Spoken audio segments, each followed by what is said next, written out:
Marco Antonio Ballesteros Ortega. I'm a deportee.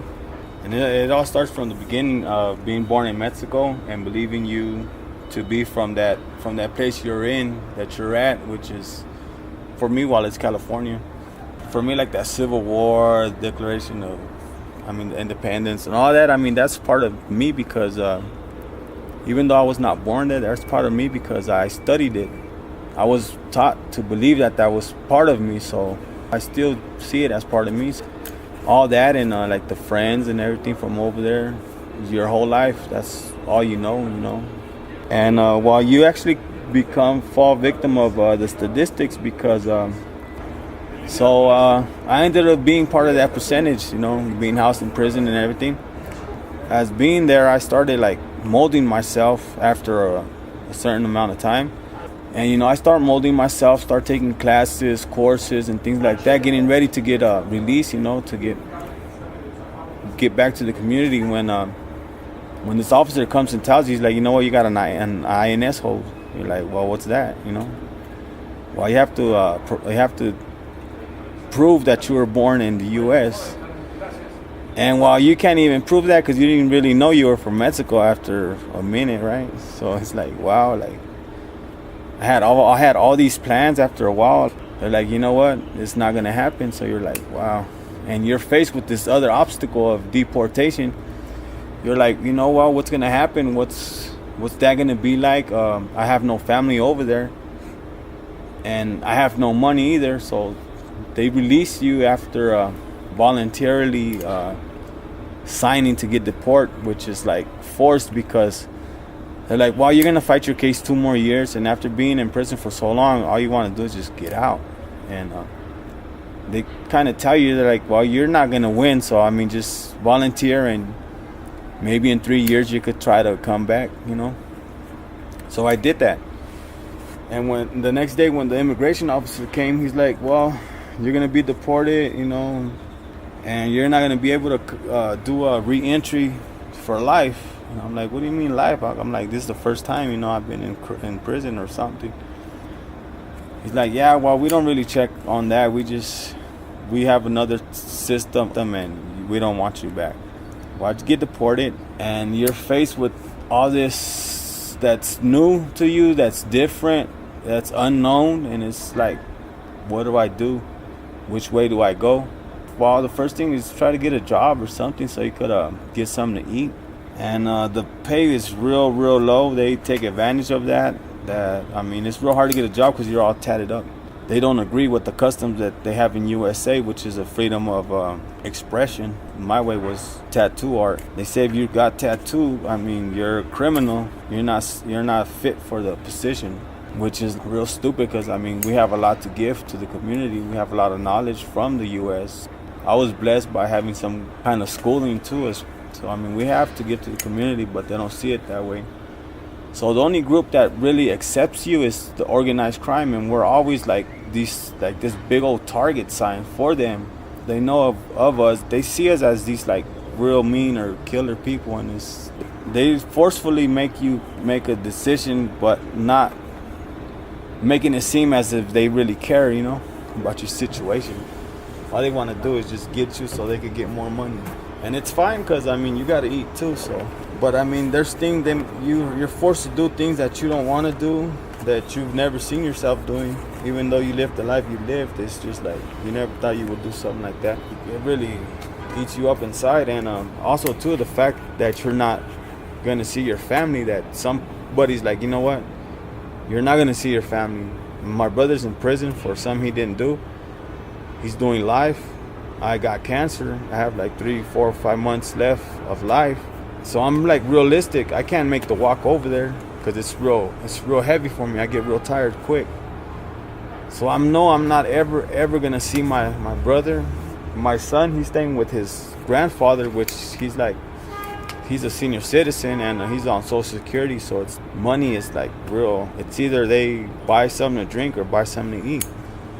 Feel real tied down because there's so much I could do, I'm capable of doing, even though I have this cancer. I could still work and do things. I can't do it because of this line, you know what I mean?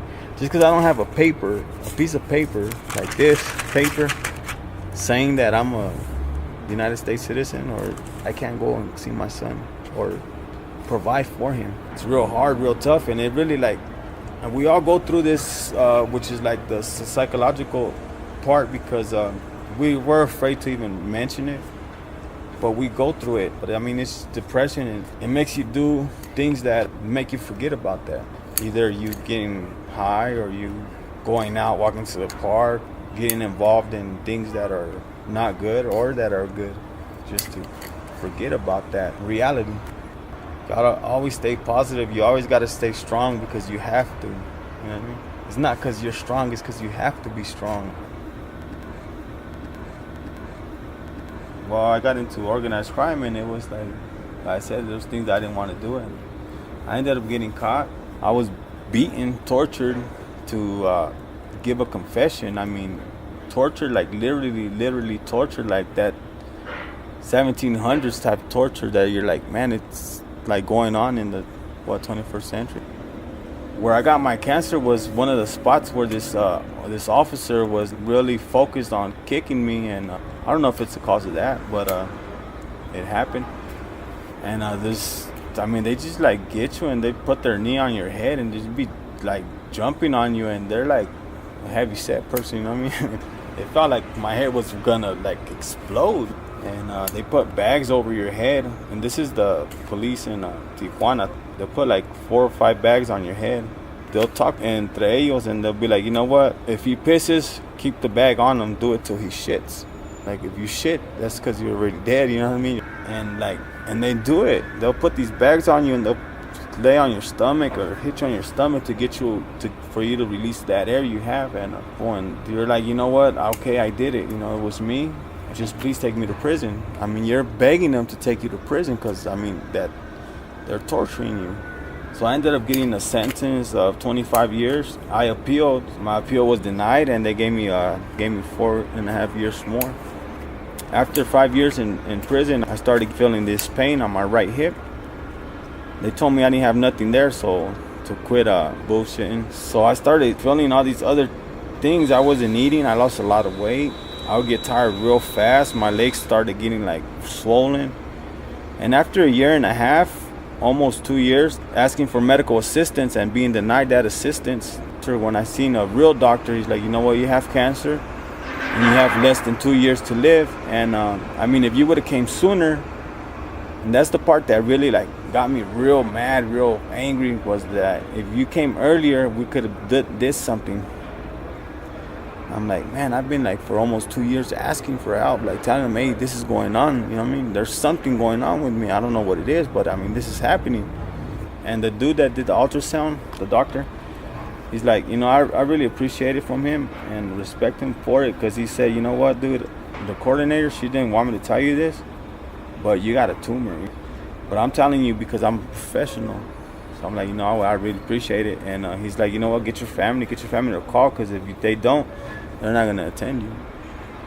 And while I did get a hold of some family and like told them, you know what, you need to put pressure on these dudes. And yeah, after like almost 2 years, they did send me to the Hospital General. They sent me to the hospital. But they didn't do nothing because the government, the prison didn't want to pay for it. So they were going to send me back, and I told my family, you know what, I have cancer and I need to do these chemotherapies, you know. I don't want to leave without doing them. So like I got blessed and they paid for them, you know. My family paid for the chemotherapies, and I felt real weak. I didn't think I was going to wake up the next day, and I got lucky, you know. I woke up. Doctor told me what he told me, and he said, well, what I'm going to do for you is just so they could maybe release you, give you an early release date. And yeah, and everybody at the warden, the coordinator, the doctor, they were all fighting for me to get out, because they were like afraid of me like suing them, I think. So it's like real inhumane out here and everything. I mean, we're not accustomed to this, you know.